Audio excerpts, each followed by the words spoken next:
Hello friends प्रसाद academy रे आपको स्वागत होची। देखंतु ओडिशा पुलिस तरफ रु आपण मानक पई आगो को बहुत बड़ा गोटी नियुक्ति आशा जाउची। तो कोन रहिछि से नियुक्ति गुड़िक चलंतु डिटेल रे देखिबा। ता सहित देखंतु आपण माने जानिथिबे एसआई रो शॉर्ट नोटिफिकेशन आसी जायछि रिक्रुटमेंट पई। तो फुल ऑफिशियल नोटिफिकेशन ता किछि दिन भितरे आसीजिवो। तो सुना जाउथला कि एसआई रो पदवी बढ़िबो तो 1000 रु अधिक पदवी रहिबार संभावना रहुछि। ता सहित आपण माने जानिथिबे एबे डीपीओ क्लर्क रो भी रिक्रुटमेंट चलिछि, आईआरबी कॉन्स्टेबल रो भी रिक्रुटमेंट चलिछि। ता सहित आउरी एबे दुईटी पदवी आसीबा पई जाउछि। तो को पदवी गुड़िक रहइबो चलंतु डिटेल रे देखिबा। तो डिटेल रे देखा परबो आपण को छोटे इन्फॉर्मेशन दे दोछि।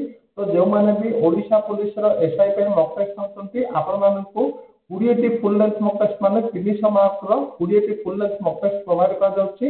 तो जो माने भी एटा को परचेज करया पय चाहतंती प्ले स्टोर रो प्रसाद एकेडमी एप्लीकेशन डाउनलोड करंतु, जार लिंक आपण माने वीडियो रो डिस्क्रिप्शन रे पाइ दिबे। ता सहित एबे चलंतु डिटेल रे देखिबा कोन रहिछि अपकमिंग रिक्रुटमेंट को लेके अपडेट। तो देखंतु आपण माने स्क्रीन रे देखि पाथबे एटा अछि Odisha police state headquarters Cuttack रो ऑफिशियल लेटर नंबर देखंतु 2038 डेट होछि 15/1/2025। तो लेटर ता हमर कहा पाखु पठा देछि देखंतु all district superintendent of police, superintendent of railway police Cuttack Rourkela, deputy commissioner of police BBSR CTC Bhubaneswar, deputy commissioner of police Bhubaneswar Cuttack. तो एई लेटर ता एई समस्त पाखु पठा जायछि। तो एइथिरे एई जो लेटर ता एइथिरे को पदवी पय कहा जायछि देखंतु सब्जेक्ट ना filling of vacancies in the rank of constable in district cadre by direct recruitment 2025। तो आपण मानकर आगो को डिस्ट्रिक्ट कलेक्टर बा जिला पुलिस जो कोचंते आपनकर तो तार रिक्रूटमेंट आसिया पय जाउछि। तो को सुधा माने को दिन सुधा वैकेंसी जा पय कहा जायछि देखंतु 15/1/2025 सुधा वैकेंसी जा पय कुहा जायतिला। तो आर फुल लेटर हम आपनको देखि दउछि।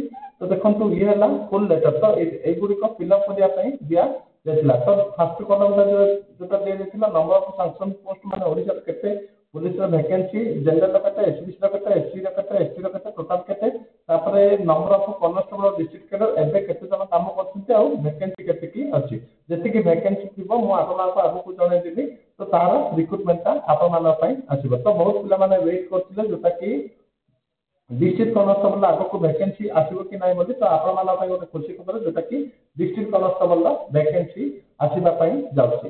तो ता सहित जो माने एसआई के प्रिपरेशन करिया पय चाहुथिले तो सेमान पय गोटे सुवर्ण सुजोग। तो एबे 1000 रु अधिक पदवी आसीबो। तो आपण माने एग्जाम दबा पूर्व घरे निहाती भाबे मॉक टेस्ट प्रैक्टिस करिकि जांतु। तो एबे चलंतु डिटेल रे देखिबा आउ कोन पदवी रहिछि जोटा की अपकमिंग ओडिशा पुलिस रो वैकेंसी को नेकी। तो देखंतु एटा होछि आ गोटे लेटर जोटा की Odisha police state headquarter Cuttack letter number हला 2016 डेट होछि 15/1/2025। एटा भी तालिकार ऑफिशियल लेटर। टू देखंतु the chairman Odisha police recruitment OPRB जोटा की कटक। तापर देखंतु Odisha police ministerial staff selection board जोटा की ओपीएम एसएसपी पाखु जायछि। तापर देखंतु chairman selection board for recruitment of driver Odisha police Cuttack. तो आपण माने जानथिबे जोटा की एबे आपनकर कोन वैकेंसी बाहर चेथि दिया जायछि देखंतु सब इंस्पेक्टर रो शॉर्ट नोटिस आछि सेटा आपनकर फुलटा आसी जिवो। तापर देखंतु सब इंस्पेक्टर आर्म रो भी सेम जोटा की सीपीएससी पास अछि। तापर सिपाही कॉन्स्टेबल जोटा की बाटालियन कॉन्स्टेबल तार भी आछि।